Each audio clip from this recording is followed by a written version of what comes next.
whenever Shinran Shonin talks about this transition from provisional to true, he talks about two Buddhas. See, two Buddhas are working together to help me to have this transition. So here, as I already said, okay, compassionate expedient means by Amida and Shakyamuni.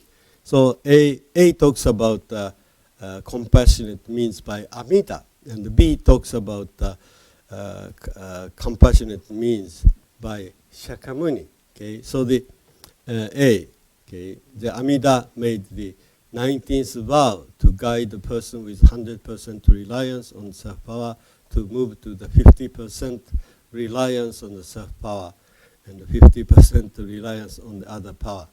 This is the way traditionally explained, okay? Totally not trusting in human wisdom.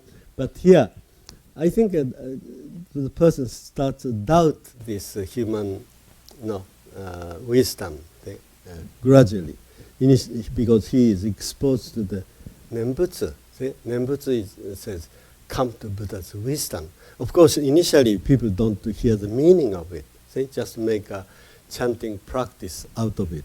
See? But Shinran Shonin says, see, he's talking about his own experience, okay? And he said how true this vow was. He said, ultimately guided me to this, other power orientation. See? So the Shinran says, one of his verses, doesn't matter if it's a self-power chanting practice, do it. Just do it. So he encourages people to do the self-power Nembutsu. See, Shinran says, because I was like that. I was just doing self-power Nembutsu all the time under Honen Shonin.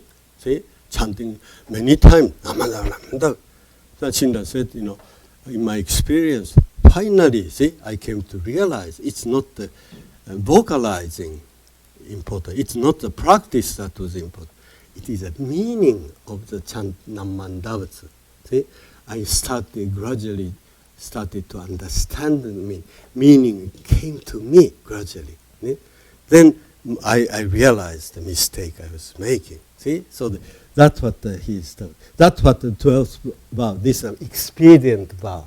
See, this vow says, Amida says, I will ultimately make them, attain the true birth in Pure Land. See? So ultimately, he calls the vow of ultimately attaining. See? Shinran, that's Shinran's naming of this vow, coming from his own experience. So don't misunderstand me, okay? Shinran emphasized the exclusive importance of hearing the Namman Dautsu, see, hearing. That's where he reached, okay? That's what he constantly taught people, see, hearing alone, Namman Dautsu, hearing Namman. But he admits that this stage was very important for him. See? In other words, chanting self-power Nembutsu was very important for him. See? It was through this process that he was able to get there. See? He was grateful for this vow that says, ultimately attain birth. Ultimately means people go, many people are just trusting Namman Dautsu practices. But see, that the practice itself doesn't save him. But the name, see, name has such a powerful meaning in it. See, name is kind of challenging us. See, so if we are chanting Namandam, then the practicer starts to receive this challenge, start to gain insight into the meaning. See, then this transition, is being realized. See, so the Shinran always encouraged people. See, that you're chanting Namandam, that's okay. Say it. Okay, but just like Amida or Shakyamuni, Shinran was hoping people move from the practical meaning of the numbers to the understanding, understanding the contents of the name. Okay, that's what the fulfillment statement says. Okay, okay. So anyway, that's the and then 20th vow here. Okay, Amida made the 20th vow to guide a person with 5%, 50% reliance on self-power and 50% reliance on the other power to 100% of reliance on the other power. See, so here 100%, this is gradually, see, maybe 80, 20 or 70, 30, 60, 40, like 50, 50, okay? Then, see, then this gets so powerful. See, this has some sense of, this is the Dharma. See, Dharma has something to do with the reality. This reality is challenging us. Dharma is challenging. No way you can compete. Human wisdom can compete. It's kind of elusive thing, okay? Well, we are just overestimating the value of human wisdom. See? Just being attached to it. But we gradually realize this voice, see, challenging us. And Shinran talks about this, okay? And this is so powerful, see? So the totally kind of, here, totally reversed. See, this is the kind of other power, totally overwhelmed this. And Shinran says, important thing is, other power does not come from outside alone. Shinran says, Shinjin is other power. See? We'll read the verses concerning this. Shinran says, Shinjin is other power. See? This is very important, okay? We may think other power means just this outside, but see, other power means the Dharma power, see, power of Buddha's wisdom. See, didn't Shinran Shunin say, Shinjin is Buddha's wisdom? See, this is other power. So actually Shinran said that other power from outside does not liberate us. This is the condition. That which liberates us is the other power that comes from within us. Shinjin is a cause. This is a condition. Our teachers got condition. Nammandabutsu, we hear those words coming, challenging words. These are all Shinran's conditions. Okay? Shinran says, conditions. Don't say Nammandabutsu saves me, or our teachers saves me. Nammandabutsu and teachers are the same thing. See, Nammandabutsu are the words of historical teachers. Okay? See, Nammandabutsu is the kind of symbolic way of talking about the words of historical teachers. That's what it says. All Buddhas in historical context are praising the virtues of Amida Buddha, okay? Praising the virtues, so that their words are all, see? That's the meaning of saying the name, okay? Saying the name.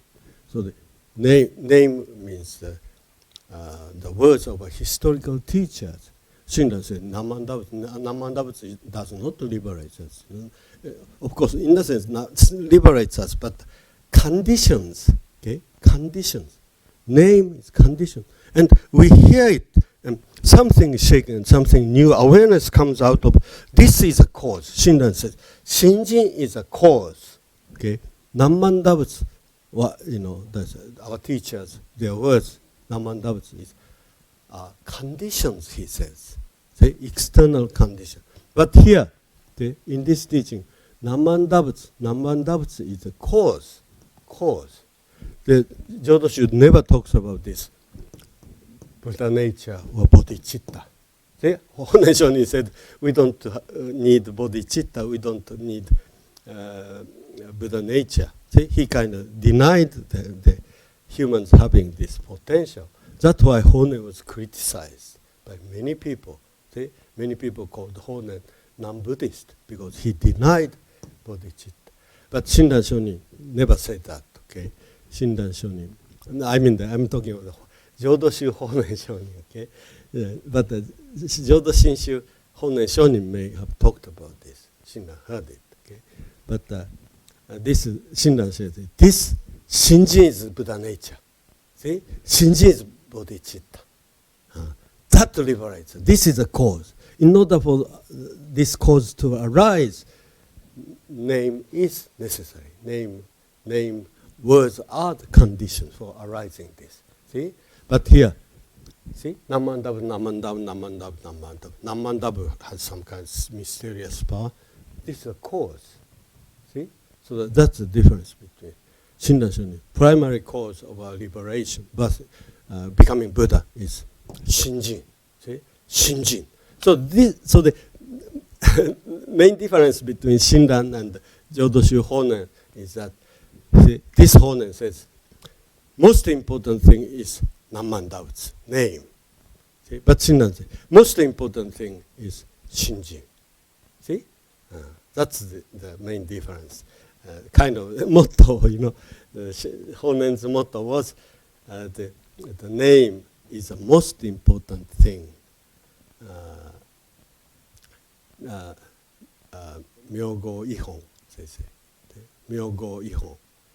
Myogo is considered the most important here. But Shinran says, Shinjin Ihon. Shinjin is considered most important. See? So this is real Buddhism, okay? If you deny anything coming out, just external power, it's like Christianity. God saves me. See? External cause. That's not Buddhism. That's why Honen was persecuted. See? Because Honen said, we don't need bodhicitta. Jodoshu Honen said, we don't need bodhicitta. See?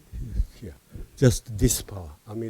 Amida-sama, like a divine savior coming. See? This saves. Then, so it was right for the Honen's persecutors to persecute Honen for saying that, because this is not Buddhism. See? Buddhism never say external savior saves us. See? But here Shinran is in a sense, see, regaining the Buddhist meaning here. See? All Buddhism always emphasizes the importance of something coming out of us. Shakyamuni Buddha, when baby Buddha, when he was born, took 7 steps and said, what did he say? Above heaven, below heaven, I alone am most noble. This I means something in me is most noble. Something in me, something noble in me liberates me. This is the basic definition of Buddhism. See? He denied all gods, divine savior above heaven, below heaven. See? In his time, heavenly gods, earthly gods, he denied that above heaven, below heaven. I don't need any external saviors. That which is noble in me, see, alone liberates me. See? I alone, that's what the Buddhism is. Shinran kind of regained this original meaning. But this is kind of deviated. Jodoshu deviated. See? It's emphasizing external savior as a personal savior. We are sinners, just like we say. We are sinners. See? We cannot save ourselves. But the divine savior, see? So compassionate and came and saved us. See? See? That's just like Christianity. See? But Shinran was saying, this is what I heard from Honen. See, this is what. So the Shinran is criticizing the persecutors of Honen, saying, see, they are misunderstanding Honen. Honen taught me this. See, Honen did not deny Buddha nature or bodhicitta. Honen told me Shinjin is Buddha nature. Shinjin is bodhicitta. That's what the Shinran is. See, so the Shinran, some scholars say Shinran wrote Kyogyo Shinsho simply because he wanted to defend Honen. See? Defend for his teacher, because his teacher was misunderstood. Everybody considered Honen this way and persecuted him. See? He's not a Buddhist, but Shinran said, this is what I heard from Honen. Honen Shonin told me, Shinjin is Buddha nature. See? Actually, if we read Honen's writings very carefully, see, Honen talks about 2 types of Buddha nature. See? Buddha nature. Like path of sage Buddha nature and Pure Land Buddha nature. See? See? So Pure Land Buddha nature, or Pure Land Bodhicitta.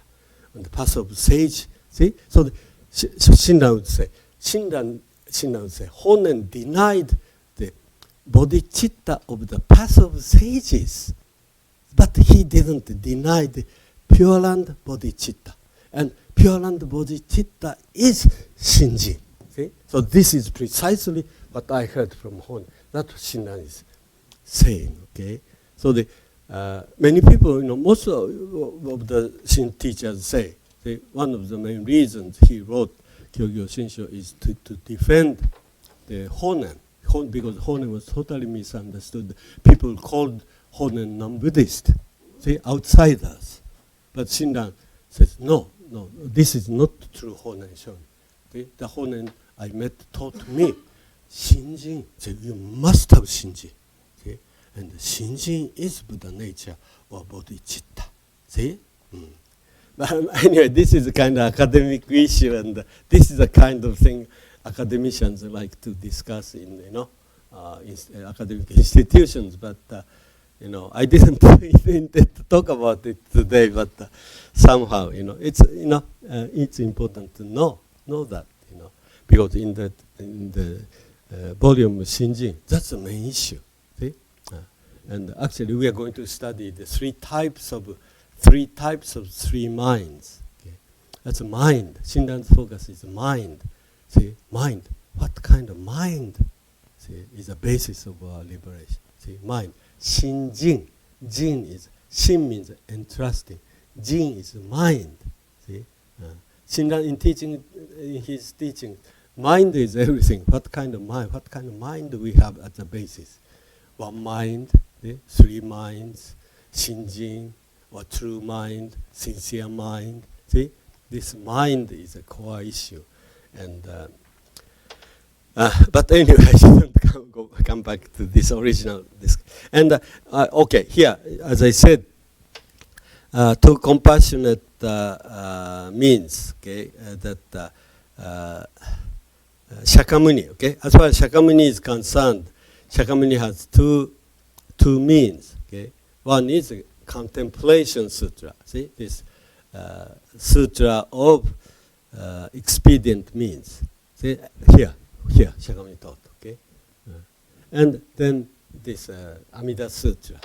See? And Shinran is interpreting this, okay, because humans are originally attached to dualistic wisdom, okay, blindly loving human wisdom, and they don't have any other resources. See, so the Buddha Shakyamuni had to provide the teachings that matches human thinking. See, otherwise, no way. See, these people can be guided, in Buddhism. So the Shakyamuni provided this contemplation sutra.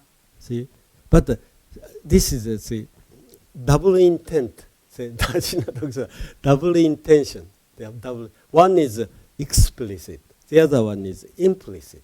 Here too, see, double intention of Shakyamuni teaching Amida. One is explicit. The other is implicit. See, explicit is that you want to have practices, Pure Land practice, meditational practices, visualizing practice. So then you should do this practice. See, contemplation sutra is apparent meaning of the, or explicit meaning of the contemplation sutra is that Shakyamuni is encouraging people to pursue all kinds of practices. See, that's the explicit and apparent intention of Shakyamuni. But Shinran talks about it's a hidden, latent, or implicit intention. That is, Shakyamuni is hoping people recognize futility of performing all kinds of practices, come to the realization those practices cannot liberate them. See, that is hidden desire of Amida and Shakyamuni. See, having this one, and this is too. See, then people move here. No, I'm no good with all practices. I'm a failure. So, Nembutsu is the right practice for me. See, move to here, and Nembutsu is a good practice. Through Nembutsu, I'll be born pure. See, that's what the Amida Sutra talks about. But here again, Shinran says, see, Shakyamuni taught one practice of Nembutsu, but two double intention, hidden, explicit and implicit. Explicit intention is encouraging.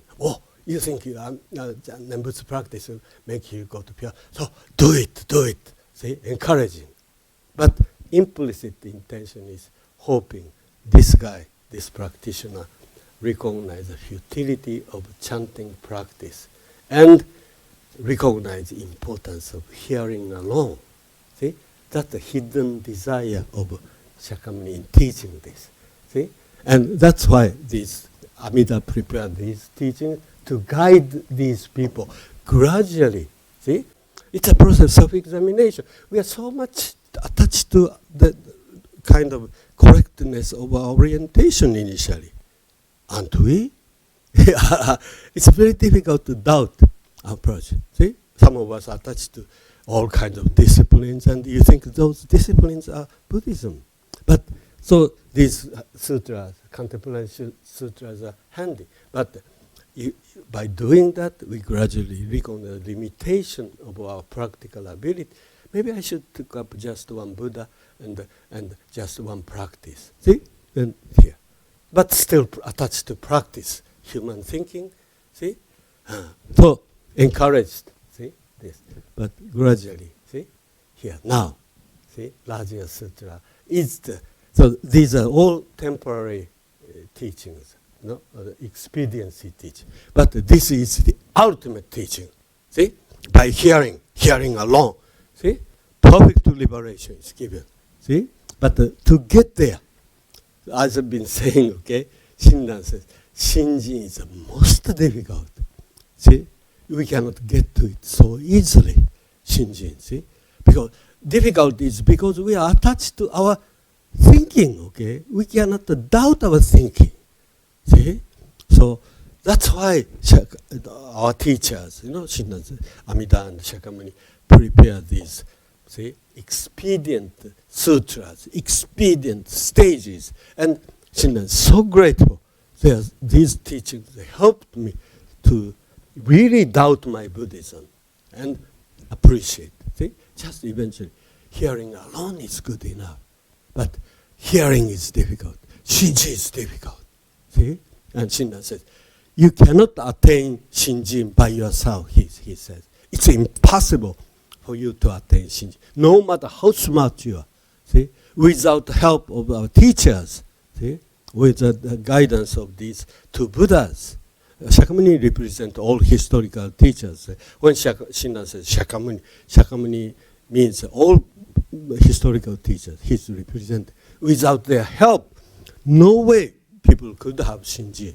Okay, that's a very important point. At the beginning of the third volume, at the beginning of the third, she says it's impossible among all difficult things. Shinji is the most difficult, something impossible. You cannot realize it. See? That's why he calls it difficult, impossible. He said, without supporting kairiki, supportive power of our teachers, we cannot get there. He says, see. Okay. Anyway, so the now this page 6, bottom section. Okay. Basically, this is the same thing. Same kind of teaching we find here, bottom page 6. Shinran Shonin always kind of express his gratitude to Buddhas, Shakyamuni and Amida.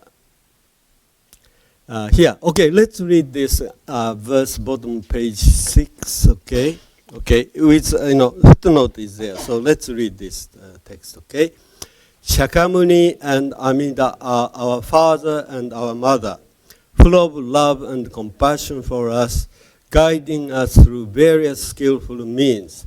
They bring us to awaken the supreme Shinjin. Shinran's note on this verse. Okay, Shakyamuni is likened to our father, Amida to our mother. Awaken, hotsu means to awaken what has existed from the past. Ki means to give rise to something new for the first time. So, see, this verse is simple, okay? Like a summary of what I've just discussed. Shakyamuni and Amida are our father and mother, full of love and compassion, guiding us through various skillful means. See, the skillful means, vows, Amida vows, and Shakyamuni to sutras. Okay, and Shinran often compare Shakyamuni to the name, okay, name, and Amida to light. Okay, so the Shinran. So this is Amida. Okay, this Amida, and Shinran or Zendo actually say light. Say limitless light is Amida. Okay, and this name. Where's the name? Okay, name. So see this. This is Amida. See Amida, kind of virtue. Okay, virtue, the content of this. See, so the Amida, limitless light, and the name are same thing actually. See, but the content, the limitless light is a wisdom. Okay, but this is something, as I said, transparent. See, and you cannot hear or see. Okay, so this became, echo means becoming some word, becoming like words. Okay, expression, expression. Historical words. So this is all Buddha's in ten directions, okay, described in the 17th verse. So the Shakyamuni is representing all historical Buddhas. See?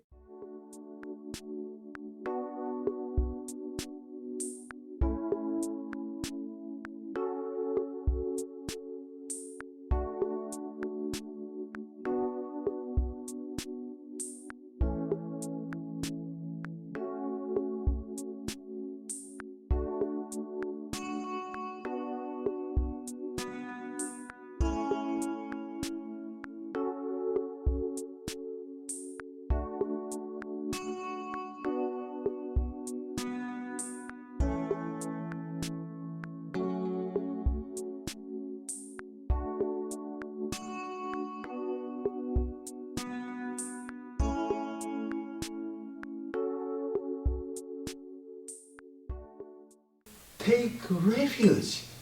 See? To take refuge in threefold. See? Threefold mind is a Buddha's mind. See? Threefold mind is not your mind. Not the mind you generated. See? This is a mind given to you. See? Buddha mind. That's the mind we're talking about, Shinjin mind. Okay? This is Shinjin mind represent. I'll talk about other two minds, but Shinjin mind. Okay? See, this is something I receive, I adore, I worship. I take refuge in this mind. This mind is not the mind I created. Unexpectedly given. This is the Buddha mind. Threefold mind is the Dharmakara. See, this is the mind underlying Dharmakara's practice, and name the expression of this mind. Three minds. Hongan mind is behind this Namu Amitabha. Hongan mind is transparent, you can see, transparent, mind you cannot see mind. But this mind, Hongan mind, that threefold mind, became this expression, Namu Amitabha, expression, see? Expression. Come to the limitless light. Then take refuge in Buddha's wisdom. Okay? That's the threefold mind. Amida's mind, sincere mind, deep mind, Shinjin mind. Shinjin mind is Amida's mind. See? That became this word expression Namamida. So hearing the Namandavats means receiving this Amida's mind, Hongan mind. So Shinran Hongan no Myogo. Myogo, Hongan means Hongan. Okay, you understand. Myogo means name. See, Shinran often use the word Hongan no Myogo. See, Hongan, Myogo, name, content of it is Hongan mind. If you don't receive Hongan mind in the hearing name, you are not hearing the name, understanding name, because Buddha's three minds, sincere mind, Shinjin mind, and aspiration mind are contained in it. Say aspiration, Shinjin mind, all something to do with Buddha's wisdom. Shinjin is wisdom, Buddha's wisdom. Aspiration is aspiration that people have a Shinjin or Buddha's wisdom. See, that's the mind, Hongan, aspiration. See, that's the Hongan name. See, so the something, this threefold here, threefold Shinjin. See, he said, so that in order to bring each practicer to take refuge, okay? These are no way we are not taking refuge in our threefold mind, in our three minds. See? We are using it as a basis of our Buddhism. See? But these are taught in order to guide us to the threefold mind, see? Given to us through hearing. Hearing the name alone, this Buddha's mind, Shinjin. See? Three mind, actually another big discussion is, Shinran talks about one mind and three minds, threefold mind are same thing. That's a big discussion in the volume 3. See? Why it's a one mind and three minds are same, Shinran says. But Shinjin mind, see? Shinjin is one mind. But threefold mind is, Shinran says, these are only three aspects of one mind. See? So three and Shinjin are same. Shinjin is representing three aspects. See? That's what this is. See? So difficult to receive Shinjin. See? So Shinran says, Shakyamuni and Amida have various means to guide us there. And the Shinran said, so true, and initially I trusted my sincere mind, see? But I gradually recognized the mistake of being attached. Human mind, no matter how much we may have faith in it, is defiled because it's basically designed for self-benefiting. In other words, that's what Shin. All these are self-power. Self-power is serving our self-centeredness, religious self-love. See? So no matter how much confidence you may have in it, it's a defiled beginning. If the start is defiled, whatever practice you may, whatever goals you may aim at, all are defiled. If cause is defiled, fruit is, effect is defiled. If cause is pure, then fruit is pure. That is a kind of more like summary status for all Kyogyo Shinsho. Shinran quotes these words 3 times in the Kyogyo Shinsho. If cause is pure, fruit is pure. See? If the cause is impure, then fruit is impure. See? He's talking about this that way. Okay? Unless you come to the point when you receive the Shinjin, okay, Buddha's mind, and take refuge in it, until you do that, see, all your Buddhism cannot lead you to the true realization. See? That's what Shinran is saying. So we are going to study the 3 types of 3 minds, okay, from next week. I don't know how much I can discuss, but we have 2 more classes. So I try to give you some kind of information or, about these 3 minds. So if you have time, I want you to read this remaining portion of these materials. Okay, I don't think it's so difficult. It's just I already said from provisional to true. Okay, okay, that's all I wanted to say today. Okay, let's finish the show. Namandavas. Namandavas. Namandavas. Namandavas. Namandavas.